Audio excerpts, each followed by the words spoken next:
건너편 계곡에서 탐스런 모로송이가 눈에 딱 들어온단 말이지요. 12주, 즉 잘 달린 나무 12주를 표시를 해놨다가 그 다음에 봄에 캐다가 심었어요. 그런데 한 송이가 안 달리는 거야. 고 김홍집 씨라는 분이 이제 살고 계셨는데, 그게 어떻게 했어? 이렇게 저렇게 심었습니다. 그 당연히 안 달리지? 안 달리게 했구먼. 산모로 농원을 운영하고 한국임업진흥원의 임업 멘토를 맡고 있는 서우석입니다. 제가 여기에 정착한 게 1977년도, 40년이 넘었네요. 그러면서 흑염소를 기를 목적으로 왔어요. 그러다가 흑염소를 몰고 산에 가서 잠시 쉬고 있노라니까 건너편 계곡에서 탐스런 모로송이가 눈에 딱 들어온단 말이죠. 참 잘생겼다. 탐스러운데? 먹음직스러운데? 뭐 생각은 자유니까. 그러다가 어느 날 저걸 내려다 밭에 심어서 사람 손길이 가면 저보다 더 훌륭한 산모루가 될 텐데, 그래서 12주, 즉 잘 달린 나무 12주를 표시를 해놨다가 그 다음에 봄에 캐다가 심었어요. 그게 얼마나 정성을 들여서 했던지 100% 다 살렸습니다. 그런데 한 송이가 안 달리는 거야. 그 참 이상하다. 주민들한테 물어보니까 어느 골짜기에 얼마만큼 많이 있다 적다 그것만 알지 왜 안 달리는 건 모르는 거예요. 근데 나무는 멀쩡하게 잘 살아서 잘 자라고 있는데 안 달려? 그 참 이상하다. 고민을 하고 있는데 경기도 남양주에 지금은 이제 고인이 되셨어요.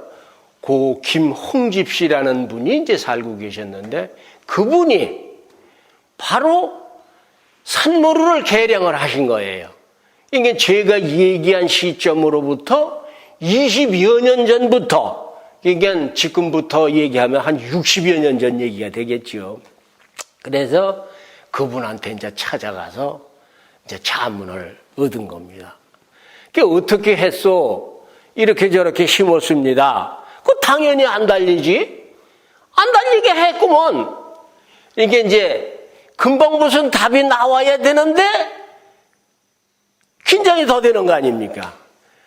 그래서 이제 한참 얘기를 나누다가 그분 말씀이 우리나라 전국 산야에는 36가지 품종의 야생산모루가 자생을 하고 있다. 그런데 야생산모루는 암나무가 따로 있고 순나무가 따로 있고, 꽃이 피어가지고 곤충들이나 어떤 바람이나 그때그때의 일기에 따라서 수분이 돼야 이게 수정이 돼서 달리는 건데, 당신 잘 달린 나무만 캐다 심었지 않냐? 암나무만 캐다 심었으니까 안 달리는 건 당연하지. 이거라구나. 그래서 순나무를 간간히 혼식을 했어야 열매가 달리는데 암나무만 심어서 안 달렸다. 그래서 그 길로 그분이 20여 년 전서부터 개량을 해놓은 개량산모루가 있다 해서 1,500주를 1,500원씩 주고 1,500평짜리가 된 밭에다 갖다 심었어요. 근데 그 묘목값이 30년 동안을 1,500원이요. 바가지 써도 홈팍 썼죠. 이 얘기를 하면 다 하나같이 그런 얘기들을 해요. 그런데 아닙니다. 바가지 쓴 거 아닙니다. 그분이 하나의 소득 작목을 개발하기 위해서 20여 년 동안 온갖 각고 끝에 하나의 소득 작목을 개발해 놨는데 그걸 갖다가 내가 소득을 보겠다고 심는데 비싸? 아니다. 그분에 대한 예우 차원, 보상 차원에서라도 달라고 하는 대로 다 드리고 내가 사오는 게 그게 예다. 저는 그때나 지금이나 앞으로도 그런 생각을 가지고 살고 있습니다. 그렇게 해서 이제 그분한테 이제 1,500주를 갖다 이제 심어가지고 3년 되는 해에 모조리 얼어 죽은 거예요. 여기가 우리나라 최북단으로서 좀 춥습니다. 영하 29도. 그 다음 해에는 영하 31도까지 내려간 제 기록이 있어요.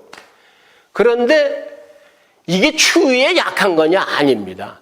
재배 방법 자체가 그때는 가축이 많았어요, 제가. 소도 뭐 한 80마리까지 됐죠. 돼지도 200마리 길렀죠. 흑염소도 500마리 길렀죠. 하니까 걸음이 무궁무진하게 많으니까 갖다 그냥 막는 거예요. 그러니까 질소과다 현상. 그래서 3년 후에 한 송이도 안 달리고 모조리 얼어 죽었는데 5주가 살아남았단 말이죠. 그래서 그 5주를 가지고 내가 이걸 포기를 해야 되겠다. 아니면 다시 해야 되겠다. 참 고민이 참 많았어요. 그래서 기필코 다시 재도전해서 5주 살아남은 거 가지고 재도전을 해서 우리 파주 적성에 소득 장목으로 정착시키고야 말겠노라는 어떤 사명의식. 이거 누가 시켜서는 못합니다. 이게 우러나니까 하는 거지. 그래서 3번을 캐고 다시 심고 캐고 다시 심고 해서 10년에 걸쳐서 질소과다를 시키면 안 된다라는 거를 판명을 한 겁니다. 그런데 제가 사실 축산이 전공이었지 이 원예 부분이 전공이 아니었단 말이죠. 그래서 원예 부분을 전공했던 사람들은 그냥 한 번만 심으면 탁 방안이 나오는데 저는 전혀 그 부분을 모르니까 10년을 걸쳐서 그래서 이제는 우리나라 전역에 백두산부터 한라산까지 어디든지 심을 수 있는 작목이 됐다라고 자신 있게 힘주어서 말씀드릴 수 있습니다. 이렇게 이제 농사를 하면서 살다 보니까 대체적으로 보면 모든 업종 중에 농사를 하는 사람들이 비교적 좀 못 사는 편이에요. 그러면 못 살아야 될 만한 무슨 이유라도 있지 않겠냐? 나름대로 생각을 해보니까 1차 산업인 농산물의 특성상 그럴 수밖에 없겠다. 그때 생산 시기에 못 팔면 폐기 처분해야 되니까.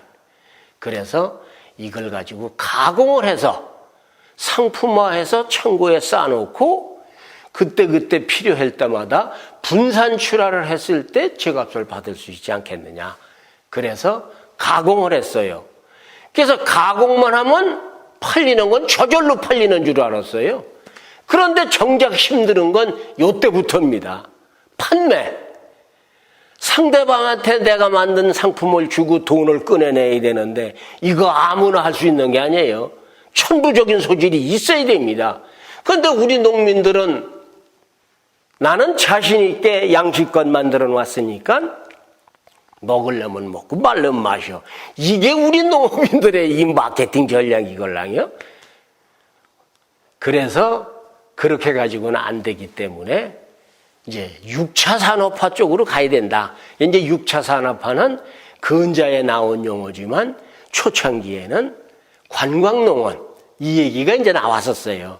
그래서 이제 관광농원 쪽으로 방향을 선회를 하면서 하다 보니까 지금은 이제 6차 산업화라는 용어로 이제 하고 있는데 내가 가지고 있는 이 노하우 좀 자랑이 아닙니다만 비교적 우리 농업에서 일반 농업일보다는 좀 조금 한 반발짝 정도는 좀 앞서왔다라고 말씀드릴 수가 있어요. 그래서 그 보잘것없는 그 앞서온 그거나마 다 내려놓고 주위에 필요한 분들한테 전수해주고 가자. 그래서 이제 그런 생각을 가지고 하다 보니까 우리 임업진흥원에서 임업 멘토를 모집한다고 공고가 나와서 그래서 이제 거기에 응시를 했더니 선정이 됐더라고요. 예.